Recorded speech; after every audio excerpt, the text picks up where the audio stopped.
anybody else that needs another second to fill this table of contents out? And we're gonna go ahead and get started. So like I said, we're gonna pick back up where we left off yesterday on our causes and effect sheet.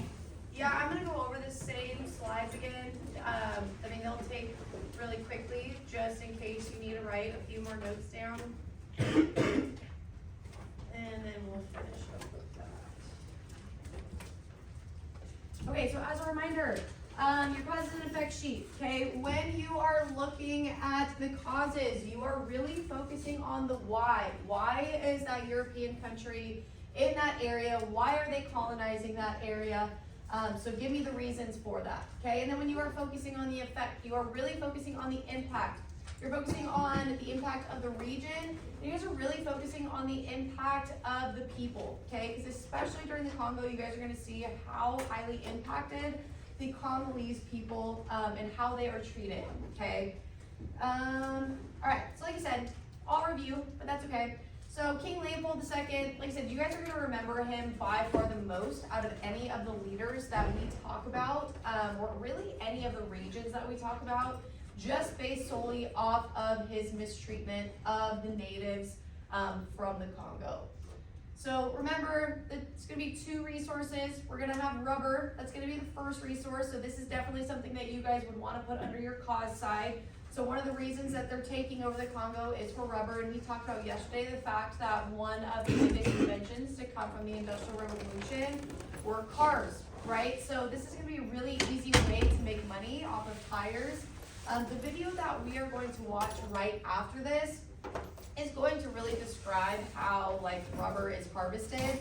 It is an extremely hard process, and if you did not put this as an effect on your sheet yesterday about forced labor and the fact that these natives are going to be forced to work, so it's essentially slavery, then you need to make sure that you add that onto your side, okay? And I see a lot of you guys are writing, so I'll give you guys just a second for that. So again, forced labor. So no, they are not going to bring Europeans in. They are not going to bring people from Belgium to come in and work for harvesting this rubber. They are going to force those that already live there to do that for them. So again, it's all about saving money. How much money can we make? How much money can we save? Okay, that's the whole point. Secondly, ivory. Again, ivory is definitely something that is illegal to have at this point, just based off of how it is harvested. So again, this is another cause that you would put on your cause and effect sheet. Just based off how it's harvested, you have to poach animals. You have to kill the animals in order to get that. So that's why we don't see this much anymore, right? Unless it is illegally done. So rubber and ivory, the two resources that Belgium is really going to focus on when they get to the Congo. Okay, so this is where we left off yesterday. So this is going to be on your effect side, guys.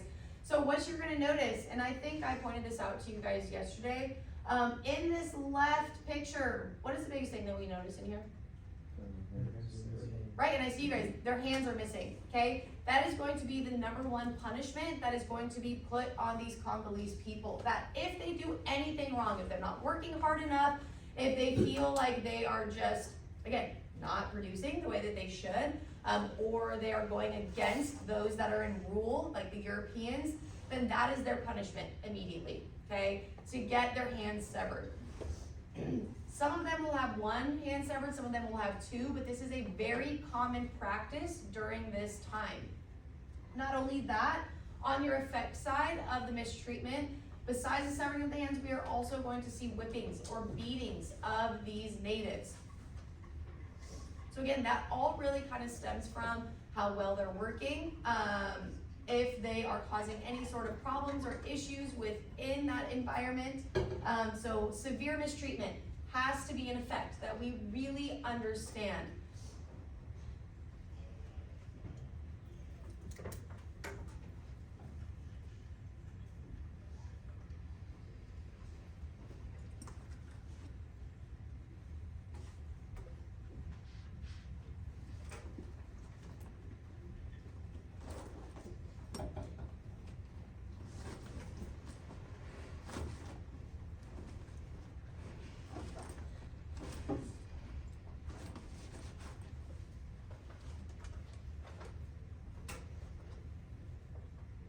guys about 30 more seconds for those that are still taking notes.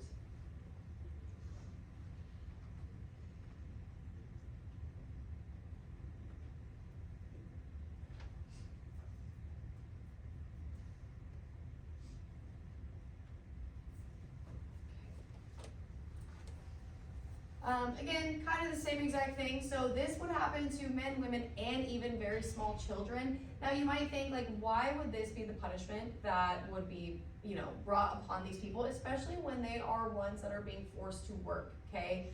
Again, it doesn't really make sense at all, to be completely honest. It's just really something that this guy ended up coming up with. That is just, again, more of like an embarrassment towards these people. And again, we have to understand, like, especially when we looked at that last source of racism, they don't really view these people the same way that they view themselves or view the Europeans. They don't really view them as people at all, right? We saw that line in our poem yesterday that they consider them like half devil, half child, and that it is their like job to come in and civilize these people because they don't necessarily agree with the way that they live. But again, we cannot agree that that is a justifiable reason to come in and take over these people. Now you guys probably aren't gonna write this on your causes and effects sheet, but this is just to put into perspective, like, how vast of a land the Congo is. So we see right here, this is Belgium. Okay, Belgium is like one of the tiniest countries in Europe.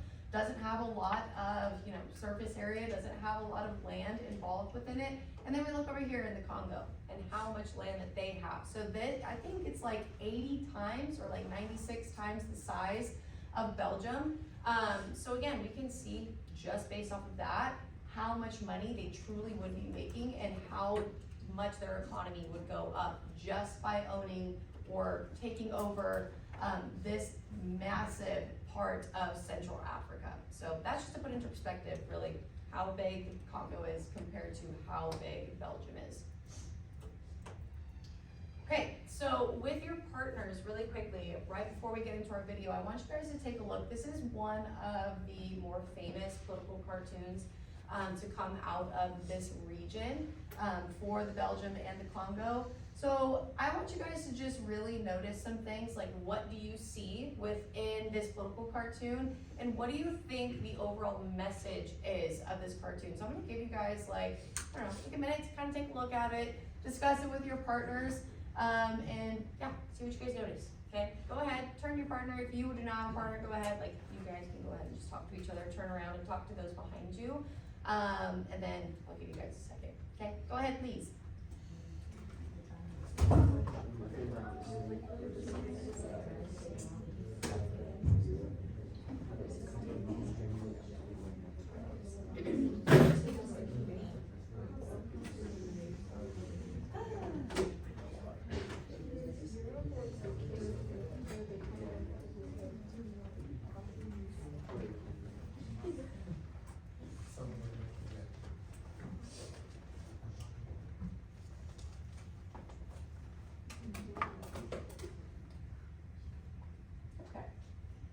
Just like making a mess over here. Don't mind me. Okay, so what are some things that we notice in this political cartoon? Alasia, give me one thing. What do you notice? It kind of looks like he's like taking all the heat for the person in the back. Say that one more time. It looks like he's taking all the heat for the person in the back. Okay, awesome. So we have, you're talking about this person in the back right here. Okay, good. Aiden, give me one thing. What do you notice? The snake is wrapped around the hand. That is absolutely symbolic. How do you guys notice that? Yeah, I feel like every year that I've shown this, not a lot of people notice that. Okay, that is 100% symbolic, right? So we see this snake that is wrapped around the Congolese's person hand, right? Again, understanding that that is part of the mistreatment of those people. What is another thing that we notice? Journey, give me one. Okay, so who do we think the snake is really representing? So we understand, right? He has a crown on his head. Who would that be? The king, right? That snake is definitely representative of King Leopold. And then, did anyone see what this said down here? I know it might be hard for some of you guys to see. Right here it says, in the rubber coils. So obviously we can connect that to the fact that they're coming in trying to strip all of that rubber from those people to make, again, as much money as possible. So there's a lot of symbols that are being presented within this political cartoon, okay? Very good. So now, we are going to watch an Edpuzzle together. I was gonna show it, or I was gonna have you guys just watch it separately, but I kinda wanna just like get through it as quickly as we can. So this is only like a 10-minute video. Same thing, you guys are gonna learn a little bit more about the Congo, and Belgium taking over the Congo. As the video plays, you guys are just gonna continue to write on your causes and effects chart, and that's all you're gonna do. Okay, pretty straightforward, pretty simple, and then we can go over that together afterwards.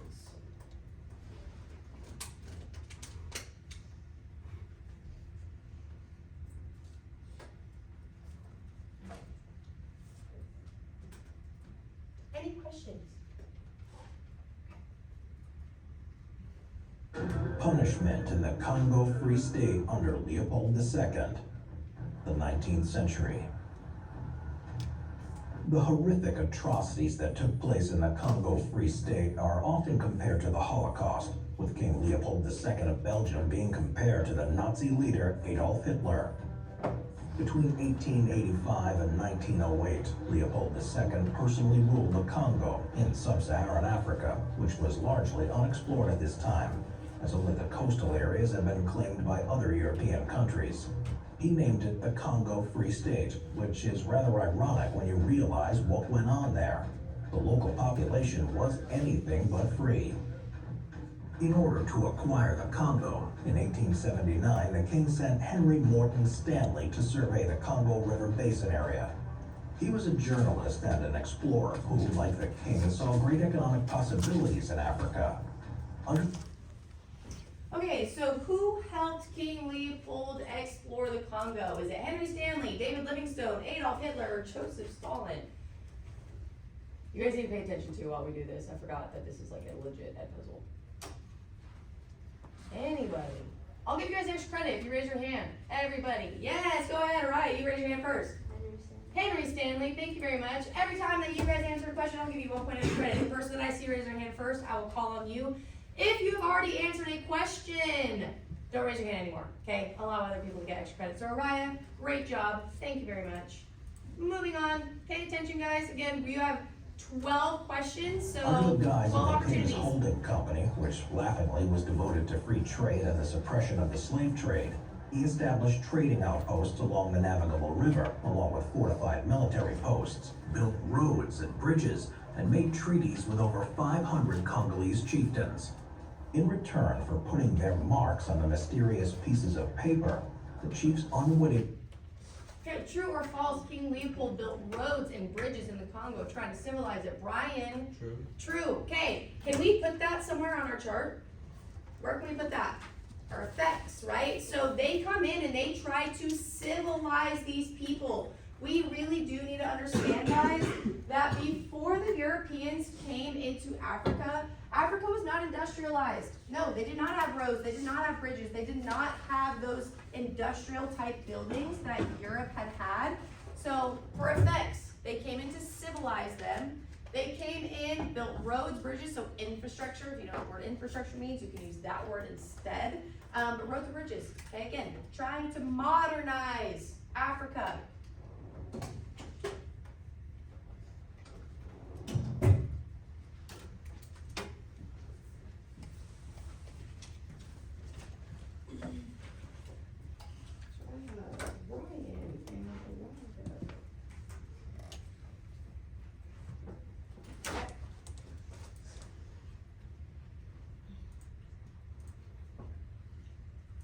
unwittingly accepted the flag of the Congo Association and only received cheap trinkets, bags of salt, and lengths of cloth for their trouble. The king found the perfect political moment to acquire the Congo during the Berlin Conference of 1884 to 1885. By now, many explorers were going to Africa to claim vast areas of land on behalf of their... Belgium ruled the what part of Africa? Central, southern, or northern? Brody. Central. Thank you, Central. Okay, did you guys notice what they said they gave the Africans to take their land? salt and low weight. Salt, trinkets, cloth, right? To take over that vast amount of land. That's what they gave them. Again, understanding that these people did not speak English, yet they had them sign these treaties essentially that they did not understand what they were signing over, right? So if you saw that video, the guys were like, the Africans looked like really confused. They were like, okay, I guess like this is what we'll get. So again, they really did not understand what was going to happen to them. And they're being taken advantage their of, own 100%. country, and this had become known as the scramble for Africa, and was leading to the carving up of the continent by the major powers.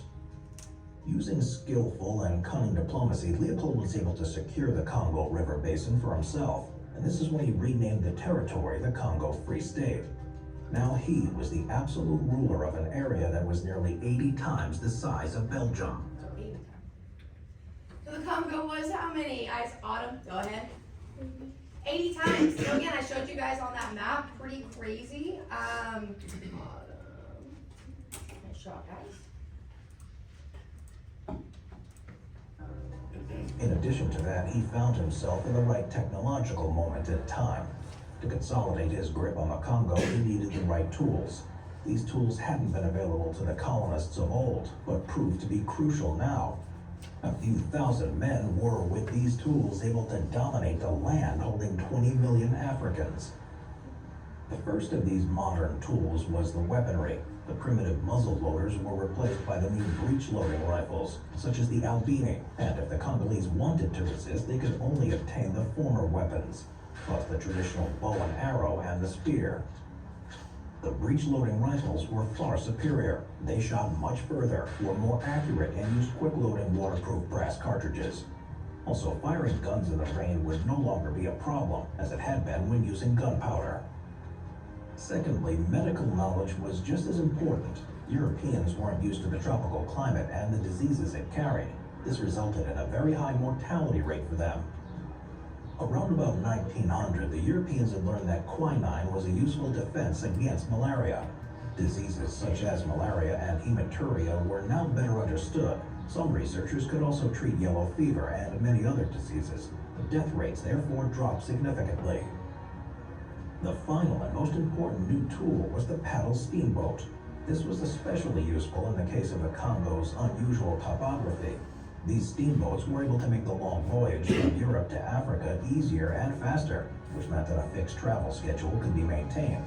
These boats carried the waves of Leopold's agents into Africa. Okay, what two technological advancements helped King Leopold colonize the Congo? We have rifles, spears, quinine. Go ahead. Mel? Rifles, spears, steamboat. Okay, so you talked about rifles and you talked about steamboats. I know spears, they talk about spears as far as like the Africans go, so here we go. Africa. Although Leopold had used the activities of Arab slave traders to justify becoming involved in the Congo, he completely ignored the fact that slavery was banned and illegal. But Even though slavery was banned and illegal, King Leopold practically practiced slavery. King Leopold fought to end slavery, or King Leopold wanted to bring the Congolese slaves to Belgium. Who's in the middle of the hood? Can't even see. Joseph. King Leopold basically practiced slavery for extraction resources. Yes, absolutely. So again, I know we've kind of already talked about this, but that's definitely an effect. So that brutal treatment, we talked about the severing of the hands, we talked about the forced labor. It's practically slavery, guys. Brody, I know you're tired. Sit up for me. Thank you. by the final decade of the 19th century, John Boyd Dunlop's 1887 invention of inflatable rubber bicycle inner tubes and the popularity of the automobile dramatically increased global demand for rubber. Therefore, this rubber boom became a godsend for the king. He had accumulated a great... What resource from the Congo? Go ahead. Alicia. Rubber, right? Like I said, one of our most popular ones, besides the other one we also a great number of debts due to his investments in the Congo. He needed to make this whole enterprise profitable. Because harvesting rubber from a tree was faster and easier than from a vine, output could be increased and therefore more profit made. To make sure that the extraction of rubber from the rubber trees would be maximized, he created a labor policy and practically enslaved the natives.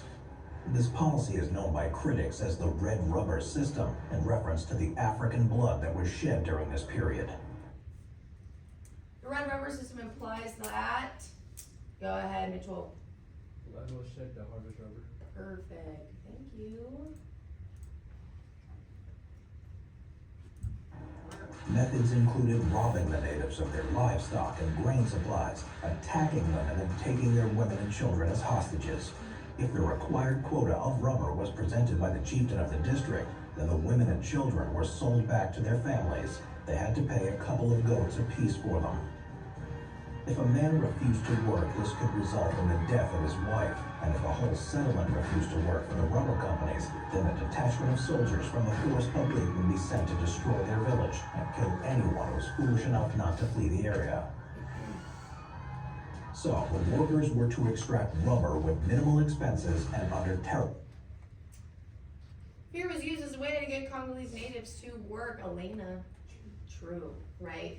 Good. So again, forced labor, guys. Under terrible conditions. The agents Leopold had sent to the Congo used forced labor and slave labor to ensure this happened, and the quotas were met. In 1885, Leopold formally united his agents and mercenaries under the title of the Force Publique. Their purpose was to maintain law and order in the Congo Free State. These men enforced the rubber quotas and were armed not only with modern weapons, but also with the chicote. This was a bullwhip made of hippopotamus skin and was used to beat the natives for any misdemeanor or just for their own sadistic enjoyment. So, what do you guys notice? Who is actually doing the beatings here? Their own people, right? The natives. Now, why do you think that they're the ones that are having to do this? I kind of just talked about it right before this. Go ahead, Eli. Because they don't want to get beat. Right, they don't want to be, again, it has to do with a fear tactic, right? You want to save your own life, so even if that means that you are having to mistreat your own people to save your own life so that you are not facing that same punishment, you might end up doing it, which is exactly what happened. So they essentially employ their own people, or like the Europeans employ the Congolese to carry out the mistreatment against their own people. As if the beatings and abductions weren't bad enough, the soldiers of the Force Publique also used to cut off the right hands of the natives as punishment if they refused to work or didn't meet their impossible work quotas. A Congolese man without a right hand often meant that he was involved in some kind of accident, failed to meet his work. Go ahead, Laurel. Yeah. Failed to meet his work quota. Okay, thank you. Some managed to survive this mutilation, but many died, mostly when gangrene set in and the wound became infected. If they killed a native by shooting them, then the soldiers were made to cut off the right hand of their victim to show that a bullet hadn't been wasted, as the ammunition was imported from Europe and was expensive to buy, and the soldiers would often try and use their issued bullets to hunt the wildlife for sport or to complement their meager rations. They would also try and stockpile the ammunition in case of the idea of mutiny ever manifested itself, so that they would be prepared for it. If a villager decided to flee the horrors and run away, then the soldiers would round up their entire family and systematically amputate their hands or feet. But not only hands, as noses and ears were also cut off. While these mutilations were performed on living people, they were mostly carried out on villagers So who we're had talking been about killed. hands, feet, There were noses, survivors of these anything. massacres Again, that they just pretended based to be off dead while of the not attacks meeting went on, quotas for and work. managed to remain motionless when the soldiers hacked off their hands, and only sought help when the soldiers had gone. In some cases, the soldiers could reduce their length of service with the Force Publique by bringing extra severed hands to present to the European post commanders, but this practice only led to even more unnecessary mutilations. The hands became like a currency for the guards, and sometimes they were the resource they went out to harvest instead of rubber. Captain Leon Rom was a soldier who was the main administrator at one of the heavily fortified trading stations at Stanley Falls in the Congo, and it was said that he used the severed heads of at least 21 Congolese as a border decoration around the flower beds in front of his house. The practice of having skulls on display was not particularly unusual in Central African society at the time. Another horrific incident reported that the Force Public soldiers tied 10 villagers inside a fishing net, weighted down with rocks, and then dragged them into the river to drown. King Leopold was said to frown upon the practice of cutting off hands as it was counterproductive to the useful deployment of the labor force. He's reported as shouting, "Cut off everything else but not their hands. The one thing I need in the Congo is hands." Don't write that one, it's just a note. The exact death toll is not known. 4 closely connected sources combine the whole population loss, though. Primarily, it was the wholesale genocide of the natives, followed by starvation, exhaustion, and exposure. Then there were the diseases. Some were natural, like the sleeping sickness outbreak, which was caused by the bite from a tsetse fly. After initial symptoms, including a fever, headaches, and aching joints, the victim then started to hallucinate, fall into a coma, and die. Some diseases were introduced by the Europeans, such as various venereal diseases and smallpox. Lastly, there was the falling birth rate, which was relative to a declining population. Okay, so you guys might have missed that one. When the Europeans came in, just like how the Europeans were fearful of catching diseases when they got to Africa, they also brought diseases into Africa that Africans had never been exposed to, okay? So diseases, another effect, European diseases were also a reason for Africans losing their lives at a very high rate. So I think they gave the example of smallpox. Remember, we talked about like the smallpox vaccine during the Industrial Revolution, right? So they already are immune to smallpox, but when they bring that though to the Africans, they're not immune. So they will also lose their lives through European diseases.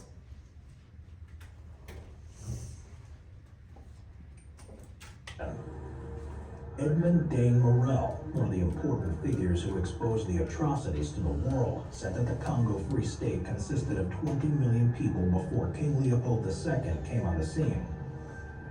Mark Twain, a prominent writer who also condemned what happened in the Congo, mentioned a number of 10 million deaths. So approximately half the population was wiped out during this period. So half The of the exact number of Congolese deaths as a people result were of- killed during this time. Well, there you go, half. Go ahead, Aiden, I'll give it to you. Thank you. I didn't know that was a question. Of Leopold's atrocities in the Congo is unknown, but it's definitely in the millions. Okay, so they said half the population, which is about 10 million people. Okay, 10 million Congolese will lose their lives because of these Europeans that come in.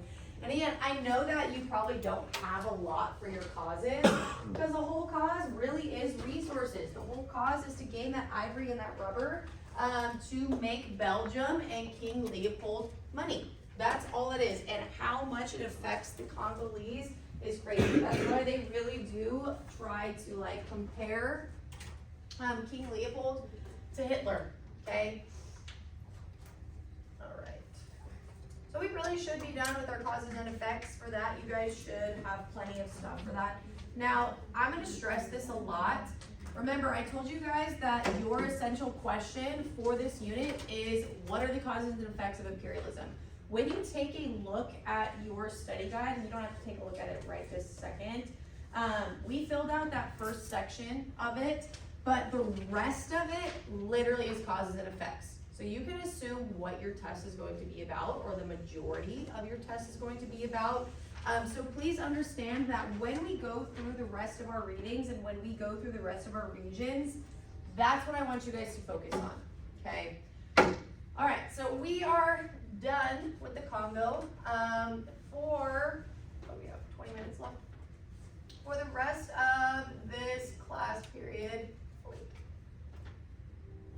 my slide? Oh, it's up there. For the rest of this class period, I'm gonna be handing out, and we're gonna be switching gears. We're gonna be now learning about South Africa, okay? Because like I told you guys, we need to go quickly this week, so that Friday we don't have anything to worry about. So we're switching gears to South Africa. I'm gonna introduce this to you through a reading. You are going to read this with your partner. You guys are going to highlight important details as always. After each paragraph, there is a main idea, okay? Again, we do this all the time. You guys are just gonna tell me what the main idea is of the paragraph. As you are reading through this, go ahead and start filling out your causes and effects chart. And then you guys, again, will notice on your study guide, you're filling out the same exact thing on your study guide, so you can like transfer that information over there as well. Now, this section of like imperialism is gonna be completely different than what you guys just learned. Majority of the stuff that you guys are gonna learn right now about South Africa isn't really going to even involve Africans, because South Africa had been occupied by Dutch settlers since the 1600s. Okay, so we're not gonna see like a lot of mistreatment of natives because they've been out of South Africa for a few hundred years at this point, okay? And you guys are gonna see that in here. But again, filling out your causes and effects, I'll kind of see where you guys are at. We may need to go over this reading tomorrow together. That's probably what we're gonna have to do. So, like I said, I'll check in with you guys here in about 15 minutes. But if you do need a highlighter, I'll put out my box of highlighters and you can come up and grab one if you need. This is the last thing today, guys, okay?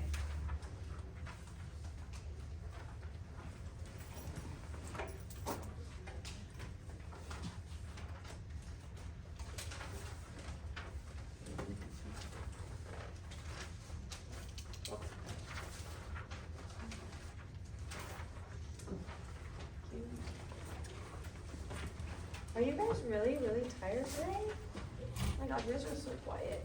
If you guys would rather not read with your partner because you are just like, you have no social skills at the moment, and it seems like a lot of you don't, I'm fine with you guys reading this by yourself. I know I always have you guys work with your partners anyway, so would you guys rather read by yourself today? You guys seem like it. I'll give you guys that freedom. If for some reason you and your partner are like, you know what, no, we want to read this together, then read it together. If you would rather read this by yourself, read it by yourself. That's fine. I'll let you guys be quiet. You're welcome.